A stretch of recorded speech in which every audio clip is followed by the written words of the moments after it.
બેન, એ હકીકત છે કે કેટલાક શહેર એવા છે કે જ્યાં ખાનગી શાળામાંથી સરકારી શાળામાં બાળકો એડમિશન લીધા છે, આ હકીકત છે.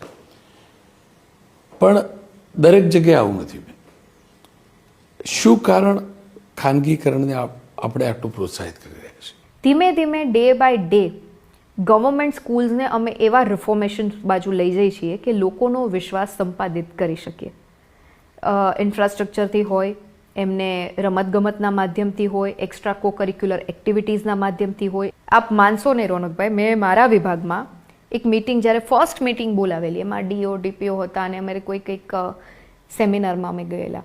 મેં એમને એક જ વાત કીધી, જો તમારા બાળકો સરકારી શાળામાં ભણતા હોય તો તમને કેવા પ્રકારનું વ્યવસ્થાપન પસંદ પડશે. જો એ વ્યવસ્થાપન આપણે અત્યાર સુધી અચીવ ના કરી શક્યા હોય તો આપણે 100% એની બાજુ વિચારવું પડે. શિક્ષકો, શિક્ષણ, સારું ઇન્ફ્રાસ્ટ્રક્ચર અને મૂલ્યો આધારિત શિક્ષણ બાળકોને કેવી રીતના આપવું, એમાં સતત અમે કોન્સ્ટન્ટ વધારો કરીએ છીએ. ચાહે ટ્રાન્સપોર્ટેશનના માધ્યમથી હોય, કે ચાહે અર્લી વોર્નિંગ સિસ્ટમના માધ્યમથી હોય, કે ચાઇલ્ડ ટ્રેકિંગ સિસ્ટમના માધ્યમથી હોય, આ તમામે તમામ કોર્ડિયલી શિક્ષણને ખાનગીકરણ થતાં બચાવવામાં, અપગ્રેડ કરવામાં અને વધારે એને પુશ મળે એ દિશામાં આપણે ખર્ચીએ છીએ.